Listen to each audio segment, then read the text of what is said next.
A very good afternoon and welcome to yet another edition of the YES101's Visual Radio for the Newsfirst team. I'm Abdin. We start off with a look at your headlines. Newsfirst headline. In headlines, Namal unveils presidential manifesto. Germany calls worried by far-right surge in regional elections. And in sports, Singapore swimmer YES101 blazes a trail to successive Paralympic glory.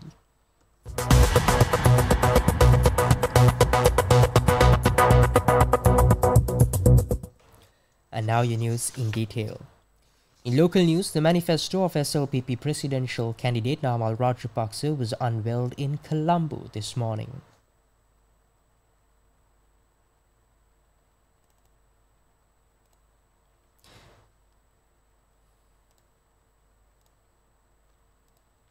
SLPP's much anticipated presidential manifesto was titled Namal Dakma Obavenuwen Diunu Ratak.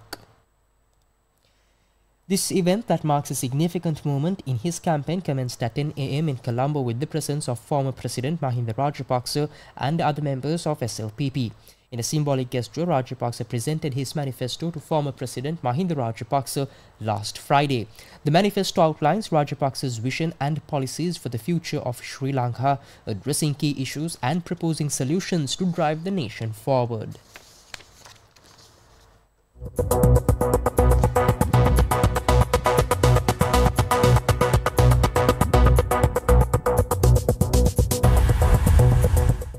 And in more local news, the National People's Power said that it has received a summon from the Criminal Investigation Department pertaining to an investigation into a fake letter purportedly issued by presidential candidate Anurakumara Dissanayaka.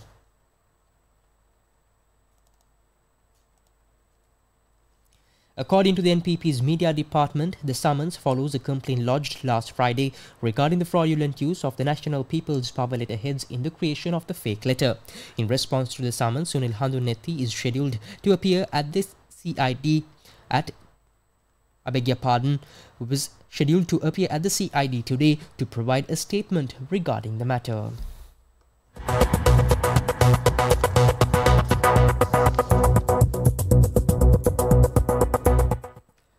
And also in more local news, the Election Commission says that all preparations are complete for postal voting of the 2024 presidential election. Chairman RMA L. Ratnayaka highlighted that according to the plan, postal voting will take place on the 4th September at the district secretary offices, election offices and police stations.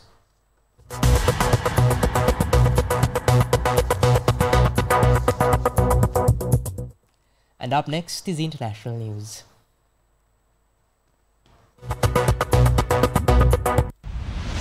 International news.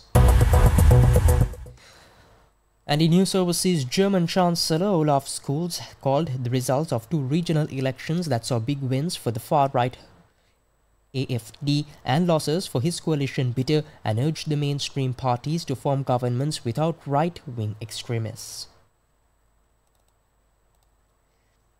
The alternative for Germany, AfD, became the first far-right party to win a state legislature election in Germany since World War II, with its results in weekend voting in Thuringia, while it came to a close second behind the Conservatives in Saxony. Projections late on Sunday showed.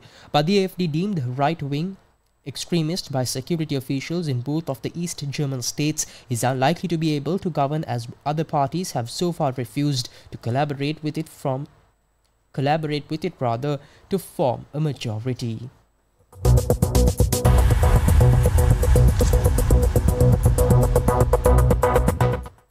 And up next is your update on sports. Sports news.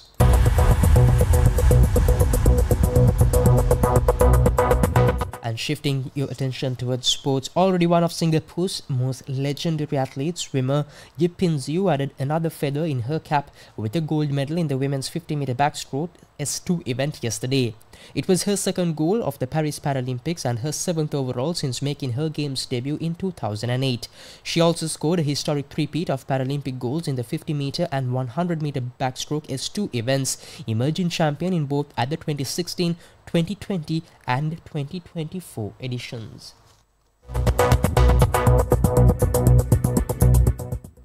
And with that, we wrap up this edition of the YES101's Visual Radio. For the Newsfirst team, I've been Shuad Abdin. Thank you for watching. Have a nice day.